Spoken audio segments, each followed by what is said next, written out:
Clark officially done for the 2025 WNBA season, as she and the Fever announced on social media. The Fever and Clark saying that she tried to get back on the floor. It appears that she just ran out of time, not able to get enough confidence back in her body as the season wraps up and the playoffs are likely about to begin for. They're trying to package Caitlin Clark's season-ending injury as nothing more than bad luck, a heartbreaking twist of fate for the WNBA's brightest star. The headlines paint it as an unfortunate coincidence, a random series of events that simply couldn't be avoided. But when you dig deeper, that narrative starts to crumble. The reality lurking beneath the surface is far more unsettling. This wasn't just chance, and it certainly wasn't a harmless accident. What really happened tells a story no one at the top wants you to hear. Caitlin Clark, out for the remainder of the 2025 season, something we all think we knew was coming after what Stephanie White said earlier today. We couldn't be too sure until we see it for ourselves. And with this announcement from the GOAT's mouth herself, Caitlin Clark won't be returning this season, nor if the Indiana Fever make the play. What happened wasn't just misfortune, it was a catastrophic failure of responsibility. Caitlin Clark was rushed back into action long before her body was ready, the result of reckless team decisions and a league that turned a blind eye. Night after night, she became the target of relentless physical play, and instead of protecting their star, officials and executives allowed it to continue. This wasn't a simple breakdown of the body, it was the predictable outcome of neglect and pressure. Her injury was engineered over time, piece by piece, in plain sight of anyone willing to look. The warning signs were there, but the system chose silence over accountability. It's a gut punch that basically encompasses an entire season of them. The Fever have lost so many players to injury, but obviously none bigger than Clark. And there was such a wait for this second season after her magnificent rookie season. And then, the anticipation of her possibly coming back, only for that not to happen, takes a lot of air out of the room, obviously takes a lot of energy out of the fans, and is a devastating blow for not just the Fever. The story the league and her team rolled out sounded neat, almost too neat. It was presented as a simple, straightforward timeline of unfortunate setbacks, a narrative easy for fans to accept at face value. It began back in May, during preseason, when Caitlin Clark first reported a minor issue in her quad. At the time, it was dismissed as nothing more than the usual aches of a professional athlete adjusting to the grind. But the warning signs came quickly. Just 4 games into the regular season, that same quad flared up again, this time forcing her off the floor. Official updates painted a hopeful picture, assuring everyone it was only temporary. She did return, but her movements told another story. Something was off. By late June, the trouble had spread beyond the quad, with a left groin strain now added to the growing list of injuries. What was sold as normal wear and tear was already beginning to look like the unraveling of a bigger, preventable problem. Because Caitlin Clark fans, I want to say Fever fans, but at this point, so many of you, including myself, has lost faith in everybody involved in leadership and in management and coaching. We've just sort of, I got to tell you, I don't have any more real good things to say about the Fever organization as of now, because I will contend that they have known this was going to happen, and they did not want to tell him. Since this is how it operates, the true collapse came on July 15th, a night that marked the breaking point of her season. With less than a minute left in a grueling battle, Clark's other side gave way. A right groin injury struck in the final moments, and this time there was no quick comeback. Within hours, the team issued a statement: she was out indefinitely. But the spiral didn't stop there. In August, while rehabbing and fighting to recover, another cruel twist emerged, a bone bruise in her left ankle. Each new injury stacked on the last, painting a picture of a body pushed beyond its limits. The version released to the public was polished and simple, a tidy timeline crafted for media consumption. It was a story meant to win sympathy while steering attention away from the real questions. How was this allowed to happen? Who looked the other way? And why was the league so eager to accept this sanitized narrative instead of demanding accountability? All-Star and the 2024 WNBA Rookie of the Year has been sidelined suffering a right groin injury during the Fever's 87-77 win over the Connecticut Sun on July 15th. If you guys remember that game, Caitlin Clark put the team on her back in the winding minutes to give the Indiana Fever that lead. Clark also suffered a bone bruise at a later date. Behind the curtain of this tragic timeline, a powerful PR machine was in full swing. While Caitlin Clark's body was breaking down piece by piece, the Indiana Fever worked tirelessly to maintain an illusion of control. Official updates rarely told the full story. Instead, her status was almost always listed as day-to-day, a deliberately vague phrase meant to keep fans hopeful and invested. Week after week, the coaching staff and management served up cautious optimism, carefully crafted for public consumption. Supporters were shown short clips of Clark jogging lightly during practice or casually knocking down a few warm-up shots. These brief glimpses were framed as proof that her return was right around the corner. The truth, however, was far less reassuring. What the public was being sold was not transparency, but a storyline carefully designed to buy time and protect reputations. Has worked so hard throughout this time, doing everything possible to recover and return to the court, but ultimately, time is not on our side, said Indiana Fever COO and GM Amber Cox. While we will continue working with Caitlin and provide her with every resource we have available, there is not enough time left in our season for her to safely return, and her long-term health and well-being remains our top priority. We are looking forward to having her back at full strength to start the 2026 season.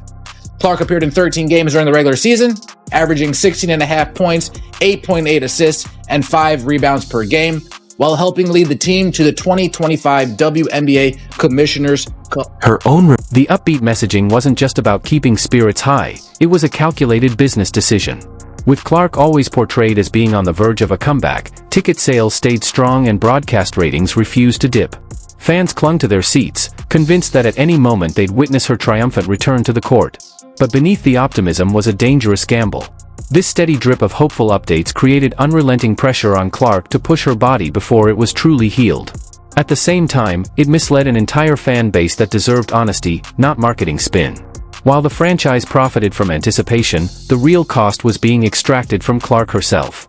Her body absorbed the damage while the narrative kept rolling, a stark reminder of how easily human health can be overshadowed by business interests. This is what Caitlin wrote. I had hoped to share a better update, but I will not be returning to play this season. I spent hours in the gym every day with the singular goal of getting back out there. Disappointed isn't a big enough word to describe how I am feeling. I want to thank everyone who had my back through all the uncertainty. This has been incredibly frustrating, but even in the bad, there is good. The way fans continue to show up for me and the Fever brought me so much joy and important perspective. I'm so proud of how this team has only gotten stronger through the adversity this year. Now it's time to close out the season and claim our spot. The human body doesn't break down in isolation. It's an interconnected system where one weakness triggers another. What Caitlin Clark experienced was a textbook example of what medical experts call overcompensation. When a key muscle group, like the quadriceps, is injured and never given the proper time to fully recover, the body instinctively shifts the workload elsewhere. The hamstrings, the hips, and most dangerously, the groin are forced to carry the extra burden. From the moment Clark returned after that first quad strain, the warning lights were flashing. She was placed on a strict minutes restriction, but even within that limited time, her game looked different. The signature burst in her first step had vanished, her movements were stiff, and it was clear to anyone watching closely that she was operating on a compromised foundation. Instead of protecting her long-term health, the return only set the stage for a chain reaction of injuries that would eventually bring her season to a grinding halt. Started last year, in her rookie season, where she received 20% of all the flagrant fouls in the league. And most of them came from Angel Reese in the Chicago Sky. And these weren't basketball plays. They were not only fouling her, but they were getting up, laughing about it, laughing about Caitlin Clark getting assaulted. Any other work environment, What unfolded next was a devastating domino effect. The weakened quad set off a chain reaction, pulling strain into her left groin, which in turn destabilized her core. That extra stress spilled over to the opposite side, leading to the right groin injury that finally brought her season to a halt. Her body wasn't simply breaking, it was at war with itself, forced to overcompensate until every support system buckled under impossible pressure.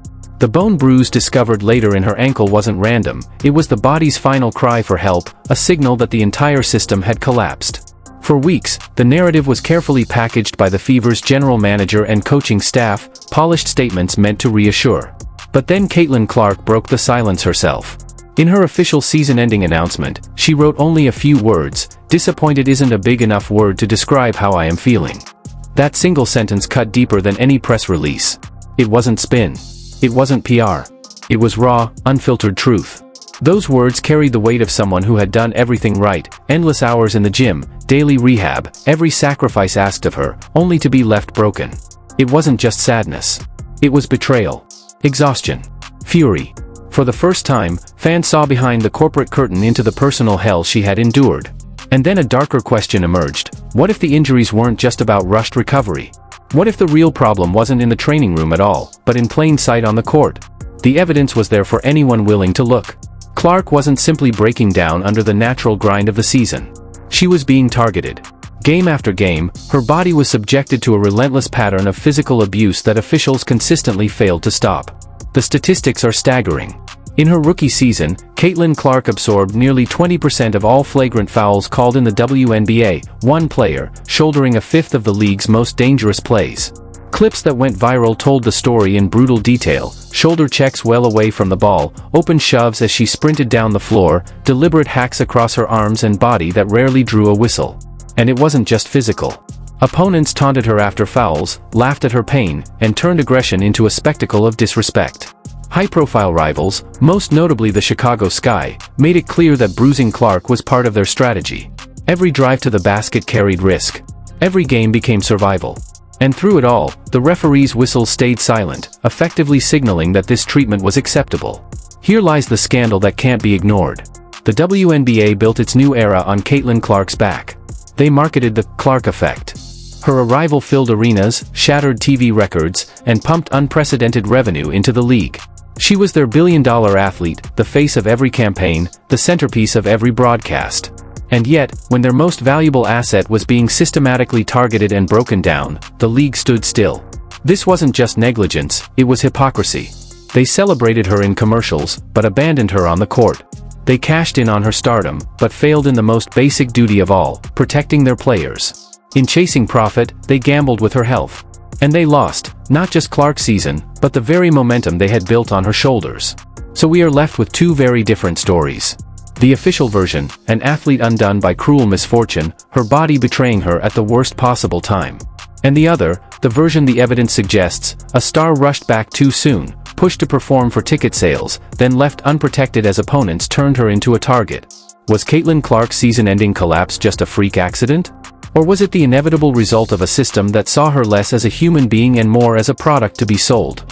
That is the question the WNBA must live with, and the one that may haunt the league for years to come.